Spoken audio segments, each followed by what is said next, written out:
Hey everyone, I am Ben Eubanks, Chief Research Officer for Lighthouse Research and Advisory, and I am here with Shalini Jetli, the Vice President of Global Practice at Randstad RiseSmart. And we're talking today about coaching, how we can use coaching to support our people, how it impacts business outcomes, all those kinds of things. It's going to be a great conversation and really understanding why coaching should be a priority for all of you.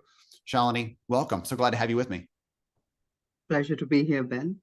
Absolutely. So why don't you kick us off here? I'd love for you to just set the table for everyone listening in of all the things they could be doing. There's a lot of different priorities for HR leaders or talent leaders right now. Why should coaching be on their list of priorities, and why should they be focusing on that right now? Right.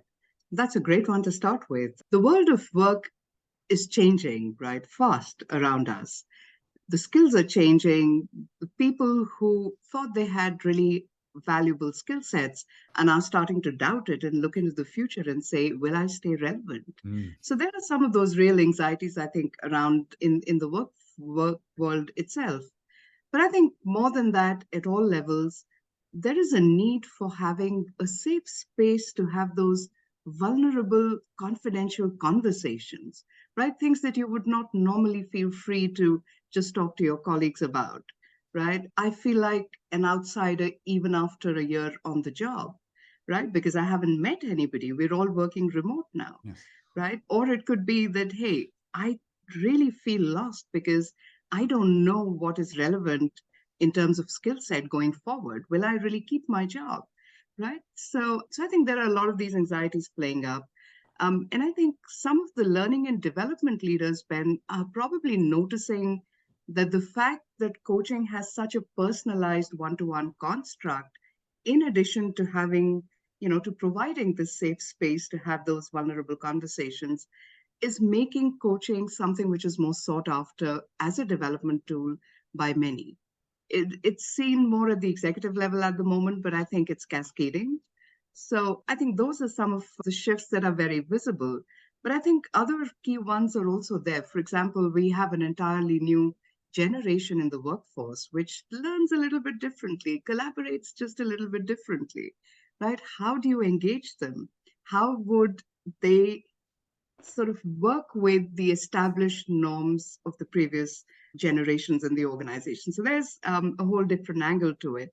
And I think there's a couple things that are happy changes as well that are happening. For instance, I have personally witnessed coaching being perceived as something remedial to fix a gap, fix something that's wrong, and then making the shift to the other side of the continuum where it's become a competitive career advantage for people. So I think that's nothing satisfies me more than to see that shift happening. It's not happening everywhere, but I think it's significant and palpable, and I've seen it happen in many organizations too. So I think coupled with that, the last layer I think I'd put out there would be that there are many newer ways and approaches and technology, not to forget, developing to enable these, which are making a development as powerful as coaching accessible to a lot more people. It's no longer just reserved for the executive groups within companies. So I think put together, it's a pretty compelling sort of scenario and landscape for coaching at the moment. I'm thinking about the actual research we've done on this topic. And I know the team at Randstad has done a lot of research on this as well. But one of the things that stood out to me is when we ask workers, hey, you've got some choices here. If you had coaching available to you, what would you prefer? And overwhelmingly, it's like, I want someone one-to-one, as you said, safe space. If I've got a gap or a problem, I want to be able to talk through it with them. I don't need someone pointing it out on the job, because in the moment, like, that's not going to help me get better. Don't tell me how I can fix this stuff right here. Like, let me pause and reflect on this. You also talked about the remedial aspect. And I really want to emphasize that for anyone listening in here, because for a long time, it's like, oh, wait a minute, Shalini's a problem. We're going to have to make sure and get her some coaching to fix her. No, wait a minute. What if Shalini is amazing and we're going to give her a coach to make sure that she's even better tomorrow than she is today? Like that subtle turn of how we look at that, I think, really affects how employers are going to perceive the value of this long term, not just accessibility, which you pointed out, but accessibility and then leveling up every single one of our people to another layer of performance we didn't even know was there. Right. I love that. And yeah, both your points actually, Ben, as a learning and development manager in my previous roles, I did get worried many times because I saw that shift of people wanting to, instead of the traditional classroom programs, 3-day, 4-day classroom programs or cohort-based programs, opt in and say, can I have coaching instead? What will it take for me to have coaching instead? So, I think there's some really impactful classroom and cohort-based programs. And I think they're wonderful for networking, for building the teams, for uses like those. But I think people are seeing the value of a personalized construct a lot more today. Let's talk about that piece, that edge, or that layer there for the learning development people listening into this right now. Because I know that my audience I talk to, it's cuts across talent, across HR and learning development.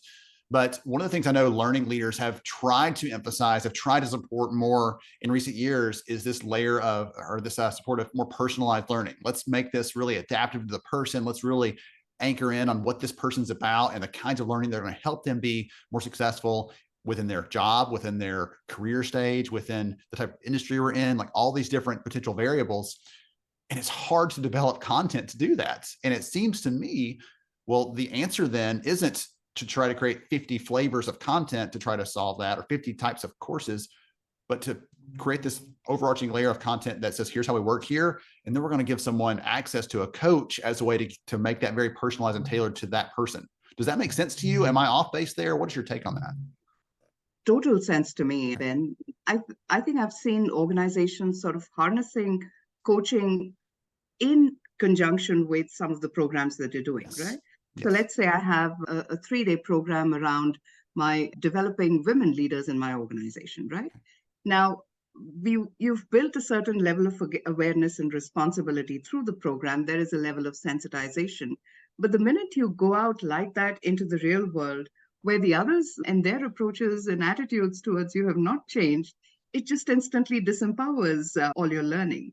So I've seen organizations very successfully then put coaching in place to support and handhold that learning and those resolves for a 6-month period to sort of sustain, make them into habits. So there are those approaches. There's also group coaching, I think, which to my mind is coming up as well, which is essentially still having those organic discussions, but over within a broad umbrella of, hey, we're talking about being a great ally to our diverse constituencies, or we're talking about how do we think more strategically as a business in the environment that's so dynamic, right? So working with small groups of 6 to 8 and still having some of those organic conversations. But I think the fine line there is, without being prescriptive, letting it still be organic and still retain the essence of coaching and asking those good, powerful questions.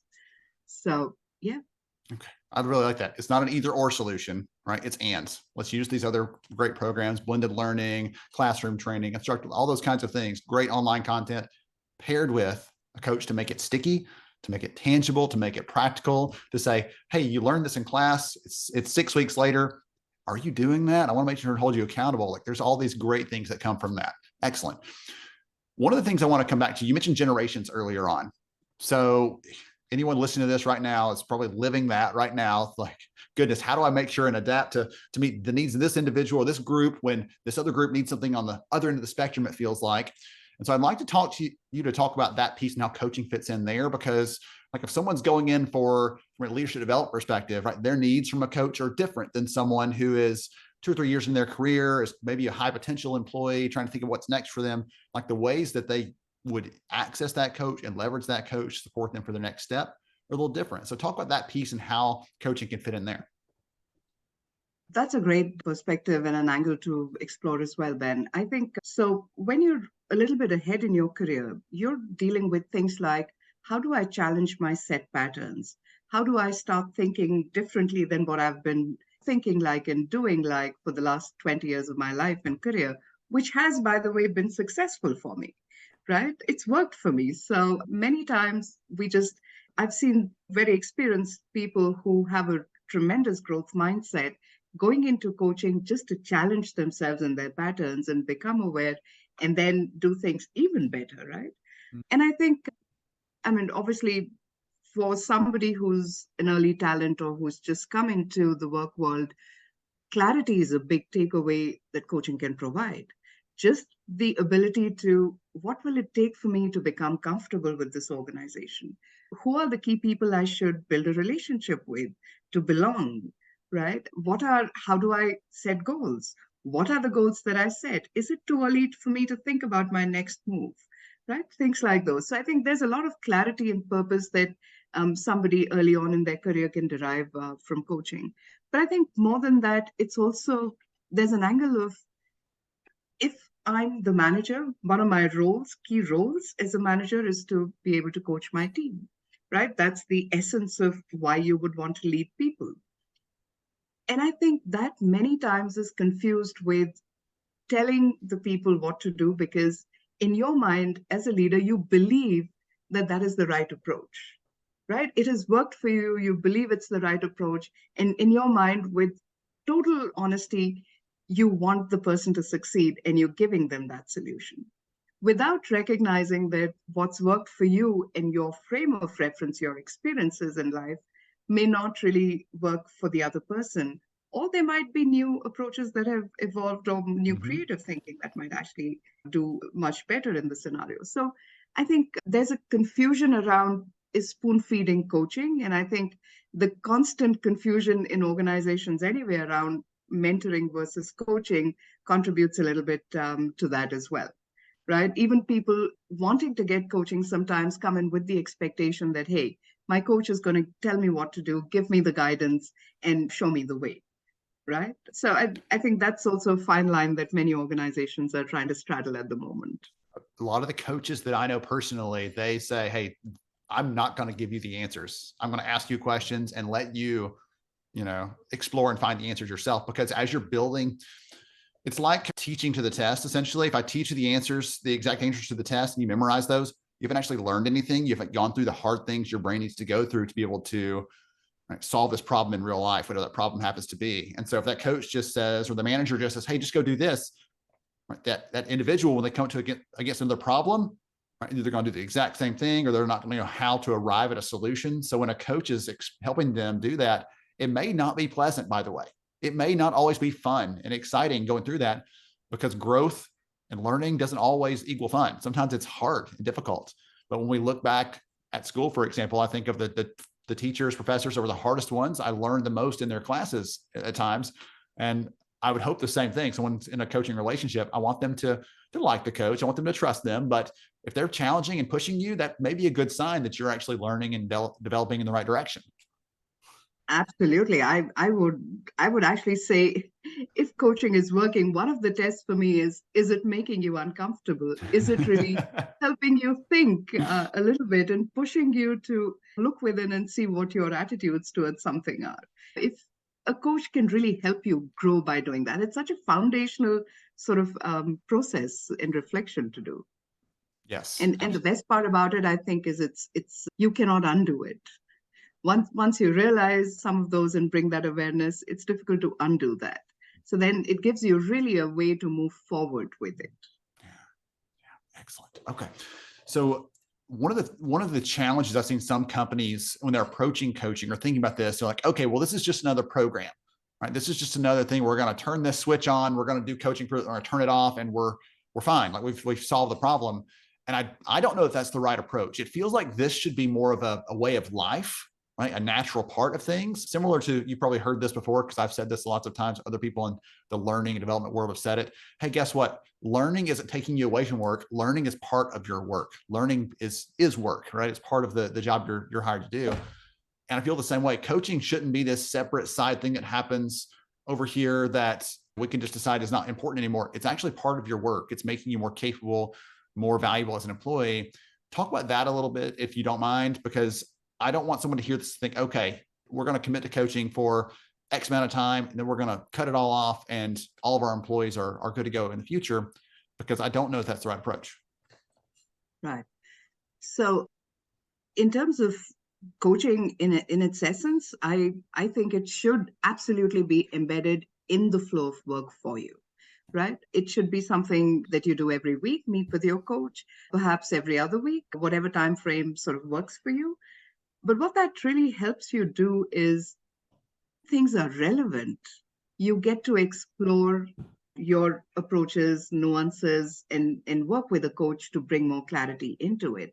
And I think there's also a financial element, I think, from an organization perspective, Ben, that limits that often in the current models, most of the current models that are available, which is where I brought in right when I started that some of the newer innovative approaches that release you from making coaching a hugely unaffordable or financially intensive sort of offering can really help bring about the real essence of coaching in the workplace. Having someone constantly there who you can work with and who can be honest in their feedback if it is needed and lead you to difficult places, but really help you do some of that tough work that you need to move ahead. So, yeah, I think the max benefit we see from coaching that I've at least seen as a leader from coaching and from feedback from clients who've availed coaching is when they have regularly engaged with a coach over a longer period of time. And if you see someone just having one odd session, two odd sessions, you also see the feedback being limited to things like, hey, my coach is not really an expert in the field I come from. Or I tried brainstorming on solutions, didn't get too much of a lead into them, and I kind of dropped off the wagon. So there's you can very palpably see the difference in the two scenarios when you actually look at the feedback.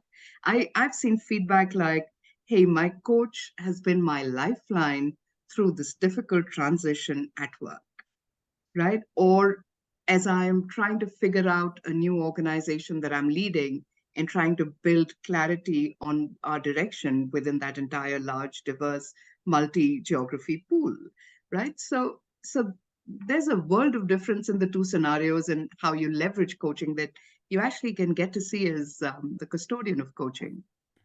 The custodian of coaching. I like that. I'm a fan of alliteration, but I like the idea of this is a resource like any other that we can put in front of our people and use to help retain them, to help develop them, to help grow them, or even on the front end to say, hey, listen, if you come and work at our organization, one of the benefits we provide, we have coaches alongside you to help you be, do more and accomplish more and be that whatever layer or level of professional you want to be. They're there alongside you to help with that once you come work with us. So those companies that are struggling with any of those kinds of things, it gives you a little bit of a conversation starter for someone who is a hard driving or a really focused person who you're talking to. This might be that competitive edge to help you either keep them or bring someone else in. So lots of benefits to this. Shalini, I appreciate you so much for sharing with us. This has been incredible. I've gotten some actually good notes over here on my side from some of the things that you shared. I appreciate you bringing some ideas and some insights and expertise to the audience here around coaching. Thank you, Ben. It's been such a pleasure chatting with you on coaching. To everybody else, thank you for joining us. I hope you've got some good notes here. Go and explore coaching. We recommend it here at Lighthouse, and we know that it leads to better outcomes for your people and can impact the business as well. Thank you so much.